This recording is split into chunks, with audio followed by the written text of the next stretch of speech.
Okay, so we have two long-term care experts, people who are passionate about long-term care. My name is Carly Ebenstein, and I've been selling insurance for over 20 years and specializing in long-term care insurance for about 10. And I'm here with my friend Suzanne Scheer. And Suzanne, why don't you just tell people a little bit about yourself? Sure. So I'm a recovering lawyer and I am a financial advisor with Raymond James. And I've been doing long-term care insurance for several years, but in the past few years, I've really become laser focused on it, based on an experience I had with my parents the long time where they were needing care. And so I'm really passionate about helping people make arrangements so that, their children and their loved ones can be their companions and not their caregivers. Yes. Yes. Um, well, I really appreciate you being here, Suzanne, because as you know, sometimes when we are in helping clients and things like that, we just need to talk to each other, to either commiserate or share. So I'm calling this shop talk. And recently I had a situation that I would like to share. It's almost a case study in how not to do something. Oh my, Yeah, I got a call from a person whose parents had just moved to Colorado from Texas and needed care almost immediately. They weren't coming, they hadn't moved to Colorado, but because of their situation, they are now Colorado residents. They will not be going back to their home of Texas because the elderly parents both ended up in the hospital for different reasons. And now after a month, they're both about to move into an assisted living facility that this person who contacted me will end up paying for because her oh parents did not do any planning whatsoever. my goodness, so I hard. know it's hard. Luckily, the person that contacted me and just wanted to know what the options were, um, luckily she has resources. Luckily, she's a physician who has never really spent too much money. She's been rather frugal. And so she actually does have the finances, but as she said, it's like, drinking from a water fountain because her parents, they didn't really save. Um, they didn't do any kind of planning. Oh my. They didn't, um, talk to any kind of attorney so that, for example, their house in Texas is not in any kind of trust or anything like this, so that they have really no protection. They're completely exposed to the elements. Uh-huh. Um, they're on Medicaid. And just for people that aren't aware, I know you're very aware, Suzanne, but like Medicaid is for people who are destitute. I mean, if you aren't destitute when you apply for Medicare, you need to become destitute. You need to spend down so that you have very little resources, very little money, depending on the state, but nothing, you're basically dependent on the state and or family. And in this case, this elderly couple is lucky that their daughter, has the means and, has the will to spend her means to help care for them so that they'll be in a facility that's not too far away from where she lives. I mean, that is probably what, one out of a million to be in that situation, right? It's so hard. People have a hard enough time caring for themselves or providing for their own retirements, let alone helping parents to this degree. Yes. And so this person who contacted me about her parents, which of course the only help I could provide was to basically cut to the chase and tell her where she was actually going. But also just to say, it's not too early for her to start doing some planning for herself because her parents are lucky that she can help them, but who would be able to help her?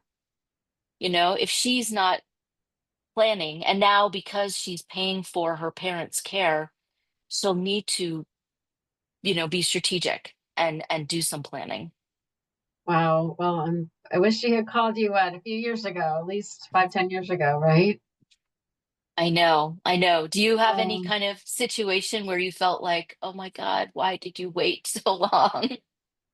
um, yes and no. I mean, I feel like I tend to see situations where, on the happier side of things, well, somewhat happier side of things. I mean, one client where he had the foresight to get a really, really good long-term care insurance policy back around 2000, thinking that he might not need it until he's in his 80s or 90s, but he ended up with a progressive neurological disease being diagnosed early 60s, finds himself in assisted living that costs $15,000 a month and having a policy that pays $15,000 a month, unlimited with Unlimited? 5% unlimited with 5% compound inflation protection. Wow. So I mean, he still has additional caregivers on top of the assisted living, but everything for the assisted living. So he sold his townhouse, everything that all of his living expenses and the care that he gets from the facility are all covered through that, and Wow. it's not going to end. Right. So you just have to be thankful that he was smart enough to do that, and that I mean, unfortunately, he's in this situation. It's pretty young to be in assisted living in your mid 60s, but Great. if you But needed, it happens. right, It happens. I feel like, our stories are like on a seesaw. Like you've got the right, couple that did absolutely nothing, but luckily they have some support by their child. And then you have your client who made a plan, thinking that it would be way in the future that he would right, be needing these resources. But in the end, I mean, it's not the way you want to get your money's worth, but he's getting his money's worth. right, right, and it's a shame that it seems to take going through one of these bad situations to make people realize the value of long-term care insurance, Yes. right? Yes. And I want to pick up on that word that you said, value, because I feel that so many times people make decisions because they heard it's expensive or they heard this or maybe they actually went through the process and they say, oh, well, this, money, like, why should I pay this? I don't need it for 30 years. And I'm trying to get people to focus not on the cost, but on the value. Think about what you're getting, um, because so many times, for unfortunately for many people, it's too late.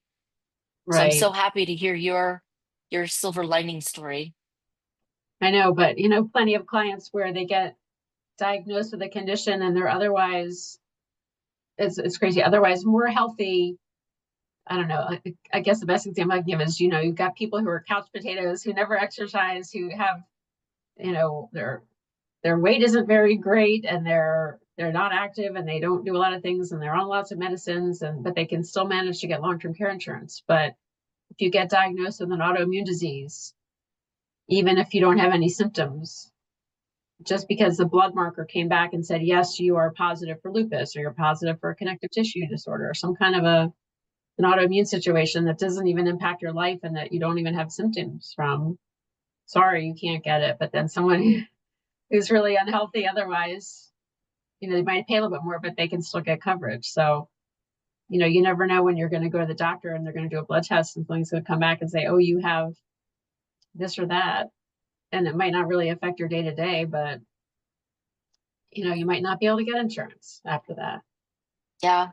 And that's another thing that you remind me of. Like so many times people make these um decisions based on assumptions. Like many times you talk to somebody and they're like, oh, well, I'm sure I can get long-term care insurance. Like, meanwhile, like they have a knee replacement that they haven't done yet, that maybe, they're just putting it off. And it's like, well, no, you actually cannot get long-term care insurance right now. After you have the surgery, after you're done with your rehab, assuming everything else is good, yes, but it's like I feel like it's very kind of dystopian how people make these assumptions and decisions. You But know, it's always great to have, someone who's in the trenches. And so I, appreciate you kind of, listening to my story and also giving me like a counterpoint to, how right. a really wonderful story, even though it's sad about your client. It would have been a much sadder story if he hadn't purchased a policy with you. Well, actually, it was way before I even knew him that he got the policy. So I can't take credit for the policy. Okay. It was because this was back in 2000. So it's a long time ago. But whoever it was, whoever the agent was, I give him lots of credit and the client lots of credit for going along and making a plan and making it easier on his family. Yeah. Great. Well, let's meet again so that we can share more shop talk. Sounds